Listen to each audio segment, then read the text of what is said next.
तो बहुत बहुत धन्यवाद कमल कलाम जी, आज मुझे अपने सुपर एडुफेस्ट के इस फंक्शन में बुलाने के लिए। मैंने यही थोड़ा सा कार्यक्रम में चेंज कराया। मैंने कहा सब लोग रिटायर्ड हैं, मैं अभी रिटायर्ड नहीं हूं, तो मुझे पहले शुरू करना चाहिए। सर लोगों को सीनियरिटी के हिसाब से let them speak after me. और एक था ना कि स्टेज को थोड़ा सा गर्म भी कर देना चाहिए बीच बीच में, और तभी मैंने कहा था कि बीच बीच में कल्चरल प्रोग्राम कराते रहें, क्योंकि ज्ञान का जो वितरण होता है उसका माहौल भी बनाना चाहिए। तो मेरा परिचय, मैं प्रदीप कुमार मिश्र, केमिकल इंजीनियरिंग का प्रोफेसर हूँ IIT BHU में, 2-3 जगह वाइस चांसलर भी रहा हूँ, अभी 5 साल की सर्विस बची है। और मेरा काम है समाज में बच्चों को, नागरिकों को कैसे भारत के बेहतर नागरिक बने, क्योंकि हम अच्छी पढ़ाई कर लेंगे, अच्छी लिखाई कर लेंगे, उसे करना क्या है? करना यह है कि मुझे अपने देश को सशक्त बनाना है। मैं बहुत खुश हूँ क्योंकि आज APJ अब्दुल कलाम के साथ काम करने वाले रावल साहब से मुलाकात हो रही है। केमिकल इंजीनियरिंग के जो सबसे बड़े पुरुष मैं मानता रहा हूँ, पद्म भूषण प्रोफेसर MM शर्मा, उनके निकटस्थ सहयोगी प्रोफेसर SN उपाध्याय जो मेरे गुरु हैं, उनके साथ मंच शेयर कर रहा हूँ। आप मैथमेटिक्स में सिंह साहब ने अच्छा काम किया है, तो हम सबको अच्छा करना है। लेकिन इस देश की समस्या क्या है, इसके बारे में सोचना है।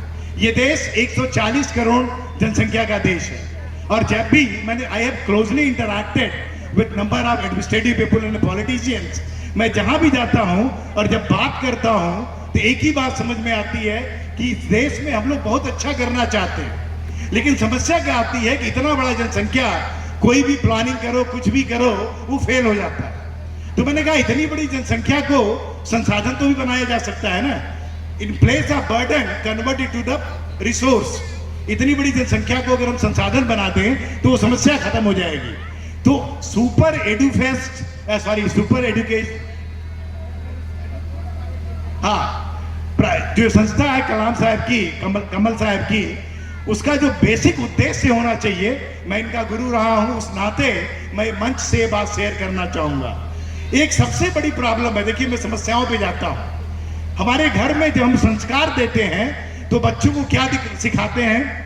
आंखों देखी और कानों सुनी पर विश्वास करो। ये हर घर में बताया जाता है कि दूसरों की सुनी पर विश्वास मत करो, जो तुमने सुना और जो तूने देखा उस पर विश्वास करो और उसके हिसाब से निर्णय लो। और हम निर्णय लेते हैं अपनी जिंदगी में, पढ़ाई के लिए, कैरियर बनाने के लिए और देश की सेवा करने के लिए, ब्ला ब्ला कई चीजों के लिए। अब होता क्या है, यहाँ पर जो सबसे बड़ी परेशानी है वो हमें समझ में नहीं आती। हम क्या देखते हैं? जो हम देखना चाहते हैं। हम क्या सुनते हैं? जो हम सुनना चाहते हैं। हजार बातें हो रही हैं, जब तक बहुत जोर दे के कोई ना कहे, हो सकता है आप सुन लें, अदरवाइज आप सुनते वही है जो आपको अच्छा लगता है। और इस चक्कर में जो हमें सिखाया गया है कि आंखों देखी और कानों सुनी पर विश्वास करो, मैं उस पर डाउट करता हूं। इसे कहते हैं सब्जेक्टिव ऑब्जर्वेशन। ऑब्जर्वेशन 3 तरह के होते हैं। बच्चों के लिए बहुत जरूरी है आज। कुछ लोगों को लग रहा होगा कि मैं क्यों इस पे आ गया, इसलिए आ गया कि जिंदगी मुझे बनानी है, अपने व्यक्तित्व का निर्माण करना है, मुझे बड़ा साइंटिस्ट बनना है, बड़ा वैज्ञानिक बनना है, बड़ा प्रोफेसर बनना है, बड़ा इंजीनियर बनना है, बड़ा लीडर बनना है, व्हाटएवर, कुछ भी हम सोच सकते हैं। तो ऑब्जर्वेशन की जो पहली सीढ़ी है, जिसे सब्जेक्टिव ऑब्जर्वेशन कहते हैं, और जिस पर हमने बहुत जोर दिया, वो ऑब्जर्वेशन सबसे खराब ऑब्जर्वेशन है। और जो सबसे खराब ऑब्जर्वेशन होगा, अगर उसके बेस्ड हम कोई डिसीजन लेंगे तो हम निश्चित फेल करेंगे। दूसरा है ऑब्जेक्टिव ऑब्जर्वेशन। ऑब्जेक्टिव क्या हुआ? डेमोक्रेसी।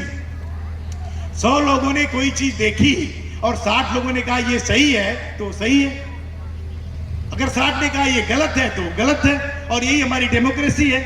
लेकिन अगर डेमोक्रेसी भी 100% सही होती, ऐसा तो नहीं लगता। नहीं तो इसी जनता को कभी मायावती खूबसूरत लगती हैं, कभी योगी जी सुंदर लगने लगते हैं, और कभी अखिलेश पे दिल आ जाता है।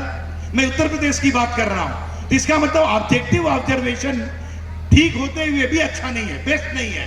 There are number of problems into that. तो अब अपने बच्चों को हम क्या सिखाएं? ये देखिए, पेरेंट्स भी हैं, टीचर्स भी हैं, सीनियर्स भी हैं, महासीनियर्स भी बैठे हुए हैं। तो इसलिए सब्जेक्टिव ऑब्जर्वेशन खत्म, ऑब्जेक्टिव ठीक है, लेकिन हमें बेहतर है वो क्या होगा? Scientific observation. साइंटिफिक ऑब्जर्वेशन कैसे करें? लड़कों को एक्सपेरिमेंट करने का छूट मिलता ही नहीं। पुराने जमाने में थर्मामीटर होता था, जो बच्चा थर्मामीटर तोड़ दे पारा के पीछे भागे, या घड़ी होती थी टेबल क्लॉक, उसको तोड़ा स्प्रिंग खोल के देख रहा है। मतलब तरह तरह के एक्सपेरिमेंट, मतलब बच्चे उदंड होते थे, माँ बाप परेशान होते थे, लेकिन वो सीखते थे। मैं आपको एक उदाहरण बता रहा हूं, साइंटिफिक ऑब्जर्वेशन एक उदाहरण से समझाऊंगा, तब तो आपको समझ में आएगा।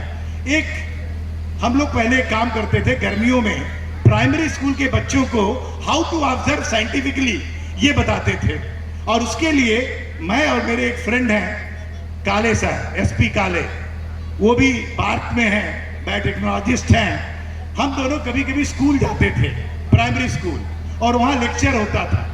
पहले मेरा लेक्चर 1-1.5 घंटे का लेक्चर, बच्चों ने सुना, फिर उसको क्या, उनको फल खाने के लिए दिया, फल फूल जिससे वो रेस्ट कर लें। फिर काले साहब का लेक्चर होता था। मेरे लेक्चर होने के बाद बच्चों को फल फूल बांटा गया, वो खा लिए, और उसी कमरे के कोने में जो छिलका और गूदा बचा था उसको रख दिया।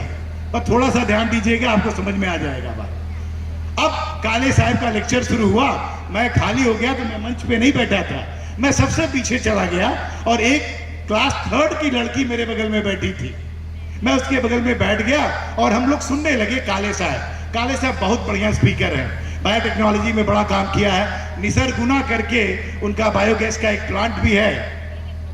काले साहब का लेक्चर होने लगा तो मैं क्या देखता हूं, हर लड़का बड़े पिन ड्रॉप साइलेंस में उनका लेक्चर सुन रहा है, लेकिन वो लड़की जहां वो कूड़ा फेंका था, फल का छिलका, गूदा, बीज, वो उधर देख रही है।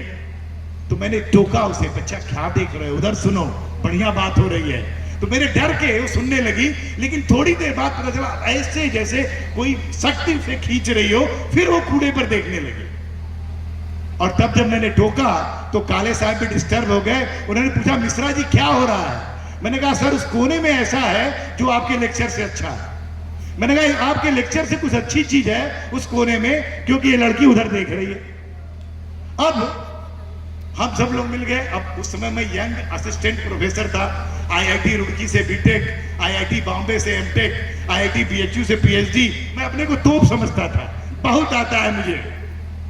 और मैं और काले साहब जो अमेरिका की यूनिवर्सिटी में विजिटिंग प्रोफेसर, हम दोनों गए और पूछे क्या देख रही हो? तो लड़की ने कहा, sir why don't you observe, आप क्यों नहीं देखते?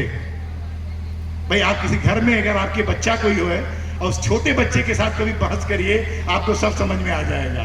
हमने कहा, यार क्या देख रही हो? छिलका है, बीज है, गूदा है, और उसपे मक्खी भिनभिना रही। तो उसने कहा, नहीं सर और ध्यान से देखिए, sir please observe carefully, please observe scientifically. अब हम गए थे पढ़ाने हाउ टू ऑब्जर्व साइंटिफिकली। अब हमारा हो गया एग्जाम, और जब टीचर का एग्जाम होता है तो बड़ी स्थिति बुरी हो जाती है। हमने पूरी ताकत लगा दी और हमें वही दिखा, वही छिलका, वही बीज, वही कूदा, और उसमें मक्खी। अब आप सोचिए, उसके बाद हम लोगों ने कान पकड़ा और कहा, माता जी तुम ही बता दो, भैया तुम हमसे स्मार्ट हो, तुम ही बताओ। और जब उस लड़की ने बताया, आप जरा ध्यान दीजिएगा, हर छोटी बच्ची, 8 साल की वो लड़की थी, मैं भूलता नहीं, 8 या 9 साल की वो लड़की थी, और वो लड़की कहती है, सर हर छिलके पे, हर गूदे पे, हर बीज पे मक्खी है, लेकिन सीताफल जिसको हम शरीफा कहते हैं, जिसको कस्टर्ड एप्पल कहते हैं, जिसे सुगर एप्पल कहते हैं, उसने कहा इसके न छिलके पर, न बीज पर, न गूदे पे कहीं मक्खी नहीं। अब देखिए, इसे साइंटिफिक ऑब्जर्वेशन कहते हैं। हमने फल देखा, उसने फल नहीं देखा, उसने केला देखा, आम देखा, सेब देखा, संतरा देखा, तब उसे शरीफा दिखा। और जब सैंपल को बार्क की लेबोरेटरी में भेजा गया तो उसमें इंसेक्ट रिपेलेंट मिला। अब बताइए, एक प्रोफेसर बहुत मेहनत करता है तो पेपर पब्लिश करता है नेशनल में, फिर और बढ़िया किया इंटरनेशनल में, और बढ़िया किया तो पेटेंट पब्लिश करता है। और उस खोज पे, उस ऑब्जर्वेशन पे वो पेटेंट हो गया, लड़की के नाम पे पेटेंट हो गया। अब आप सोचिए, this kind of scientific observation is required in young children, young kids. तो पहली चीज है, 2-4 मिनट बोल ले, चलेगा? ओके। तो पहला आपका ये हो गया कि आपको साइंटिफिक ऑब्जर्वेशन करना है। दूसरा क्या करना है, मोटिवेशन बड़ा जरूरी है। बच्चों को, पेरेंट्स को, गार्जियंस को मैं सबसे कहता हूं मोटिवेशन एक बड़ी चीज है। अब लोग कहेंगे मोटिवेशन को समझें कैसे। मोटिवेशन साइकिल है, नीड, ड्राइव और गोल। तीन चीज है, नीड, ड्राइव और गोल। जब आपकी आवश्यकता कुछ होती है तभी आप कुछ करते हैं। भोजपुरी में एक कहावत है कि अगर पेट न होता तो आपसे भेंट न होता। कहने का मतलब कहीं ना कहीं कुछ नीड है मेरी, तभी मैं सोसाइटी में आया हूं। ओके, तो नीड का डेफिनेशन अगर मैं पूछ तो इस पूरे क्या कहते हैं मैदान में बैठे हुए लोगों से कोई हाथ उठा के बताए कि वो आवश्यकता को परिभाषित कर सकता है। आप में से कोई? हम सब जानते हैं कि आवश्यकता क्या है, लेकिन उसकी परिभाषा हमें नहीं पता है और यहीं से गड़बड़ी होती है। क्योंकि जब तक हम आवश्यकता की परिभाषा नहीं जानेंगे, हम चीजों को नहीं समझेंगे। आवश्यकता को इंग्लिश में नीड कहते हैं, तो पहले नीड की परिभाषा बता देता हूं। State of disequilibrium is need. State of disequilibrium is need, और हिंदी में कहेंगे असंतुलन की अवस्था को आवश्यकता कहते हैं। मतलब आपकी आवश्यकता कब होगी? जब आप असंतुलित होंगे। तो असंतुलित होंगे तो क्या कोशिश करेंगे कि हम संतुलित हो जाएं। स्टेट ऑफ डिसइक्विलिब्रियम से स्टेट ऑफ इक्विलिब्रियम में आना चाहेंगे। तो आप जैसे ही स्टेट ऑफ इक्विलिब्रियम पे आते हैं तब बनारस की याद आ जाती है। बनारस को क्या कहते हैं? चना चबेना गंग जल जो पुरवे करतार, काशी का बहु न छोड़िए विश्वनाथ दरबार। अब भैया ये बताइए, काशी क्यों आते हैं? काशी मरण्याम मुक्ति। काशी इसलिए नहीं आता है कि अमेरिका नहीं है, न्यूयॉर्क नहीं है, इट्स नॉट लंदन की यहां पर आप कैरियर बनाने जा रहे हो। काशी में जब ये श्लोक लिखा गया था तो कहा गया था कि भैया आप बहुत सीनियर हो गए, सब कुछ कर चुका, तो भैया सन्यास। लेकिन इसको अपना जिंदगी नहीं बनाना है बच्चों को। तो बच्चों को क्या करना है? जैसे ही संतुलन की अवस्था में होंगे उनको गोल को बढ़ा देना है। जब वो गोल बढ़ा करेंगे तो फिर असंतुलित हो जाएंगे, और जब असंतुलित हो जाएंगे तो उनके अंदर से इंटरनल हाइपोथेटिकल फोर्सेस वो उनको डायरेक्ट करेंगी कि गोल की तरफ आगे बढ़ें। वो ऊर्जा उनको आगे बढ़ाएगी। तो नीड समझ गए ना? हिंदी में कहेंगे असंतुलन की अवस्था को आवश्यकता कहते हैं, और अंग्रेजी में कहेंगे the state of disequilibrium is need. अब नीड समझ गए तो नीड के प्रकार दो चार बताऊंगा, ज्यादा नहीं। एक तो बेसिक नीड है। मैं नहीं समझता कि यहां पर बेसिक नीड से कोई पीड़ित है। कहने का मतलब रोटी, कपड़ा और मकान, इसकी बात न की जाए। ये छोटी सी बात है, बहुत छोटी सी बात है। बड़ी बात है एक्वायर्ड नीड, सोसाइटल नीड और एडवांस नीड। इसमें दो चार नीड है, उसकी एक दो की बात करूंगा। पहला होता है नीड ऑफ अप्रूवल। इससे कौन लड़के पीड़ित होते हैं? जो एडोलेसेंट्स होते हैं। कहने का मतलब लड़की 8 में गई, 7 में गई, लड़का 6, 7, 8 के बाद गया, लड़के को मुंह छाना शुरू हुआ, तो क्या करेगा? सोचेगा हम पापा जैसे हो गए। बड़ा कंफ्यूजन होता है। आपका 8th और 9th का लड़का